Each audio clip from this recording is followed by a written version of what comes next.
Wow, what a difference 50 years makes. I was only 35 years old then, and now I'm 39. Really though, on January 13th, 1968, as already mentioned, the first Wisconsin High School Honors Orchestra presented a program at the Memorial Theater, Union Theater, right here in Madison.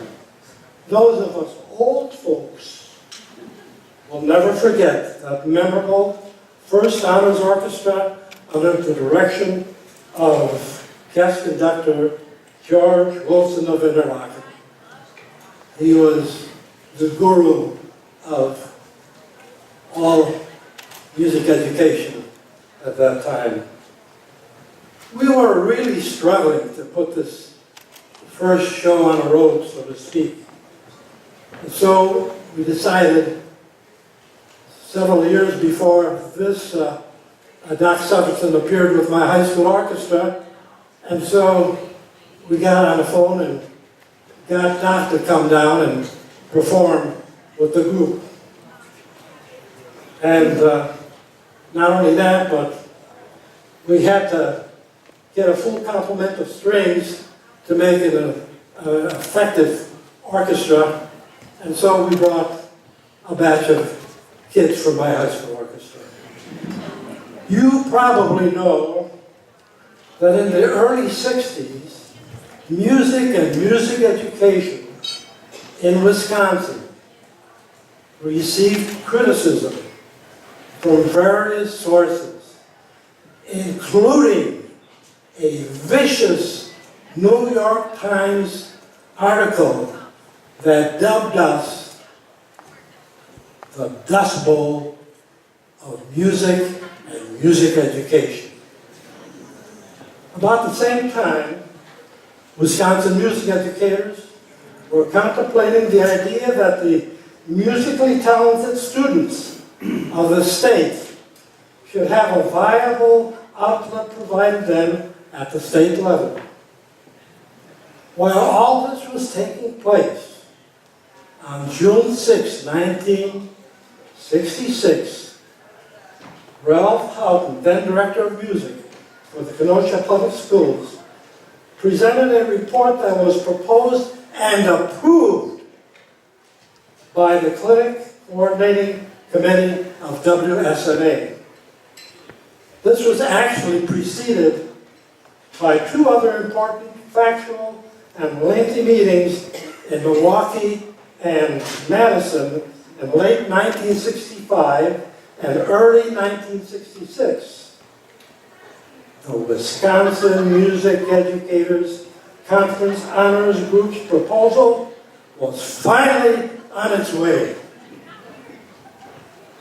After numerous reports and follow-ups concerning similar activities in the neighboring Midwestern states, the thought was that these states could provide us with some of their gems of wisdom.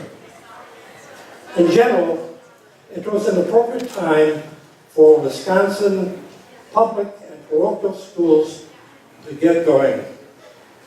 After much deliberation, the state committee reached a unanimous agreement on a projected 5-year plan of experimentation and involvement to meet these students' needs. Now, if you have 8 hours, I could go on and talk more. But to make a long story short, the idea to have a trial run featuring a state high school honors orchestra was conceived. The thinking was that if it was a success, a Wisconsin high school honors band and chorus would follow. It was an honor for me to be selected chairman of this first activity, but I quickly discovered it was a mammoth project requiring auditions, a lot of trial and error, and establishing a protocol for the procedures we know today. Facilities and other intricacies were ironed out, and the consensus of the first program's activities were finalized. I cannot let this moment go by without mentioning the following people.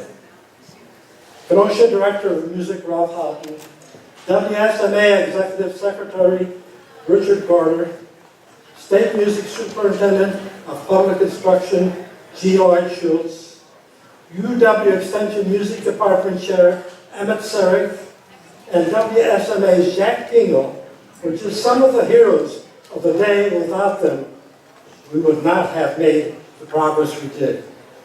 So, on August 27th to the 30th, 1967, the first Wisconsin High School Honors Orchestra Camp was held at the American Baptist Assembly in Green Lake, Wisconsin.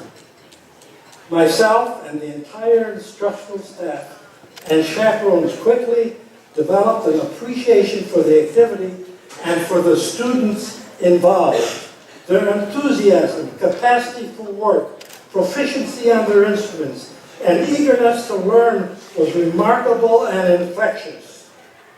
Full rehearsals, sectionals, and labs were all held in a place lovingly called the Big Barn. By the end of camp, a public concert was given.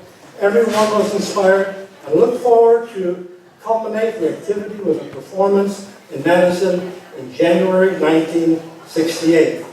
This was eventually changed several times until this date we have now.